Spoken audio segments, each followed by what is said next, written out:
காட்டுறது. சுட்டி காட்டுறதுனா நம்ம இங்கிலீஷில் பாயிண்ட் அவுட்னு சொல்கிறோம் இல்லையா, எந்த இடத்துல இருக்குது அப்படின்னு சொல்கிறது தான் நம்ம சுட்டு எழுத்துக்கள்னு சொல்கிறோம். அதுக்கு 3 எழுத்துக்கள் இருக்குது. ஒன்றை சுட்டி காட்ட வரும் எழுத்துக்களுக்கு சுட்டெழுத்துக்கள் என்று பேர். சுட்டி காமிக்கிறது அப்படின்னா எந்த இடத்துல இருக்குன்னு நம்ம சொல்கிறது தான் சுட்டு எழுத்துக்கள் சொல்கிறோம். அதில் அது சுட்டெழுத்துக்கள் எத்தனை?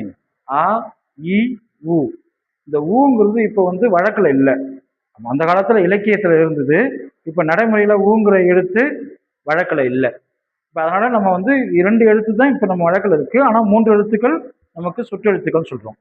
இதை நம்ம வந்து 2 வகையான சுட்டை பிரிக்கிறோம். ஒன்று அகச்சுட்டு, இன்னொன்று வந்து புறச்சுட்டு. அகச்சுட்டு அப்படிங்கிறது என்னன்னா, சுட்டெழுத்துக்கள் சொல்லின் உள்ளே இருந்து சுட்டுப்பொருளை தருவது அகச்சுட்டு எனப்படும். அப்படின்னா என்னன்னா, இதை பிரிச்ச பொருள் தராது.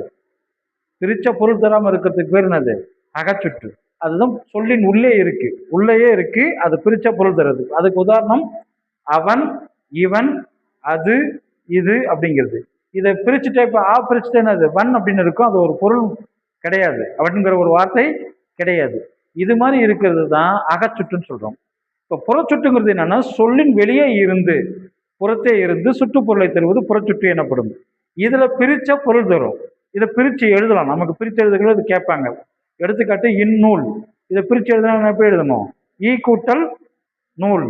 அம்மலை, ஆ கூட்டல் மலை அப்படின்னு பிரிச்சு எழுத முடியும். இது பிரித்தால் பொருள் தரும். புறச்சுட்டு பிரித்தால் பொருள் தரும். அகச்சுட்டு பிரித்தால் பொருள் தராது, பிரிக்கவும் முடியாது. அதனாலதான் அது அகத்தே இருந்து சுட்டுப்பொருளை தருகிறது, இது புறத்தே இருந்து சுட்டுப்பொருளை தருகிறது. இந்த அடிப்படையில அகச்சுட்டு புறச்சுட்டு 2 வச்சிருக்கோம். அதுக்கடுத்தது நம்ம தொலைவின் அடிப்படையில 2 வகையை பிரிக்கிறோம். ஒரு பொருளோ இல்லை ஒரு நபரோ எந்த தொலைவில் இருக்காங்க அப்படிங்கிறத அதன் அடிப்படையில் 2 பிரிக்கிறோம். ஒன்று அண்மை சுட்டு, இன்னொன்று சேய்மை சுட்டு. அண்மைனா அருகில், நம்ம பக்கத்தில் இருக்கிறத நம்ம சுட்டி காட்டுறதுக்கு என்ன எழுத்துக்களை பயன்படுத்துவோம்? நம்ம பெரும்பாலும் என்னது, நம்ம பக்கத்தில் இருந்தா இது, இவன், இவள், இம்மரம், இந்நூல் அப்படின்னு பயன்படுத்துவோம். அப்ப அண்மை சுட்டுக்கு உரிய எழுத்து எது? ஈ. ஈங்கிறது அண்மை சுட்டுக்குரிய எழுத்து. அது பெரும்பாலும் நமக்கு அருகில் இருக்கிற பொருளை சுட்டி காட்ட பயன்படுது. சேய்மை அப்படின்னா தொலைவில். தொலைவில் உள்ள ஒரு பொருளையோ ஒரு நபரையோ சுட்டி காட்டுவதற்கு பயன்படுவது எழுத்து எதுன்னா ஆ. எடுத்துக்காட்டு அது, அவன், அவள், அவை, அம்மரம் இப்படி இருக்கிறதெல்லாம் செய்மை சுட்டு. இப்ப இந்த அண்மை சுட்டுல 2மே வரும். எது எதெல்லாம் வருது? இது, இவன்கிறதா எது?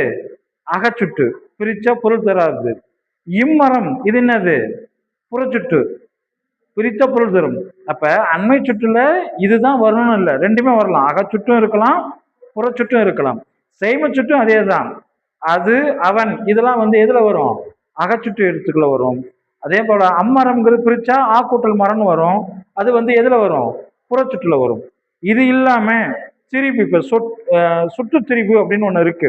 அது என்னன்னா, நம்ம ஆண்டாண்டு காலமா பயன்படுத்திருக்கிற அந்த ஆ, இ என்ற சுற்றெழுத்துக்கள் எப்படி மாற்றம் அடைஞ்சிருக்குன்னா, அந்த, இந்த அப்படின்னு நம்ம மாற்றம் அடைஞ்சிருக்குது. அதுக்கு பேரு தான் என்னது? சுட்டு திரிபு. திரிபுனா மாற்றம் அடைஞ்சிருக்கு. அது எப்படின்னா, அம்மரம் அப்படின்னு சொல்றதுதான் சரி. இலக்கண முறைப்படி அம்மரம் எழுதுறது தான் சரி. ஆனா நம்ம இப்ப எப்படி எழுதிருக்கோம்? அந்த மரம் எழுதுறோம். இவ்வீடு அப்படின்னு எழுதுறது தான் சரி. இப்ப எப்படி எழுதுறாங்க? இந்த வீடு அப்படின்னு. அது போல இந்த ஆ, இ என்ற சுற்றெழுத்துக்கள் இப்ப வந்து அந்த, இந்த என்று மாறி வர்றதுக்கு பேரு சுட்டு திரிபு அப்படின்னு பேரு. நம்ம 2 எழுத்து ஏற்கனவே பார்த்தோம். ஆ, இ இதை பத்தி சொல்லிட்டோம். இந்த ஊ வந்து நமக்கு ஏற்கனவே சொன்ன மாதிரி இப்ப நடைமுறையில இல்லை, அக்காலத்துல இருந்தது. அப்படியும் அதுல வந்து அக்காலத்திலையும் பெரும்பாலும் செய்யுள்ல இருந்தது. எதுக்கு அந்த ஊ பயன்பட்டுச்சுன்னா, அருகில் உள்ளவற்றுக்கும் தொலைவில் உள்ளவற்றுக்கும் இடையில் இருப்பதை சுட்டிக்காட்ட ஊ என்ற சுற்றெழுத்து அக்காலத்தில் பயன்படுத்தப்பட்டது. பக்கத்துலையும் கிடையாது, தூரத்துலையும் கிடையாது. அப்படி இருக்கிற ஒன்றை வந்து சுட்டி காட்டினோம்னா ஊ சுட்டி காட்டிருக்காங்க. உது அப்படின்னா அதுன்னா என்ன சொன்னோம்? தூரத்தில் இருக்கிறது. இதுனா பக்கத்தில் இருக்கிறது. உதுனா தூரத்துலையும் இல்லை, பக்கத்துலையும் இல்லை, இடையில இருக்கிறதுக்கு உது. அதே போல அவன் அப்படின்னா தூரத்தில் இருக்கிறத சுட்டி காட்டுறது. இவன்னா பக்கத்தில் இருக்கிறது. உவன் அப்படின்னா இந்த 2க்கும் இடைப்பட்டு இல்லை, பக்கத்துலையும் கிடையாது தூரத்துலையும் கிடையாது இருக்கிறத சுட்டி காட்ட உவன் அப்படின்னு சொல்றோம். அதே போலதான் உதுகான் அப்படின்னா சற்று தொலைவில் பார் அப்படின்னா கொஞ்சம் தூரத்தில் பார். ரொம்ப தூரம்னா சேய்மை, நம்ம இப்பதான் பார்த்தோம். செய்மை சுட்டுனா தூரத்தில் இருக்கிறது. இது வந்து உதுக்கான்னா கொஞ்சம் தூரம், பக்கத்தில் கிடையாது, ஆனால் ரொம்ப தூரமும் கிடையாது. அப்படிங்கிறதுக்கு உதுக்கான் அப்படின்னா சற்று தொலைவில் பார்னு அர்த்தம். உப்பக்கம் அப்படின்னா முதுகு பக்கம் அப்படின்னு அர்த்தம். உம்பர் அப்படின்னா மேலே அப்படின்னு அர்த்தம். ஸோ இதுதான் நமக்கு அந்த உ அப்படிங்கிற எழுத்து சார்ந்த விஷயங்கள்.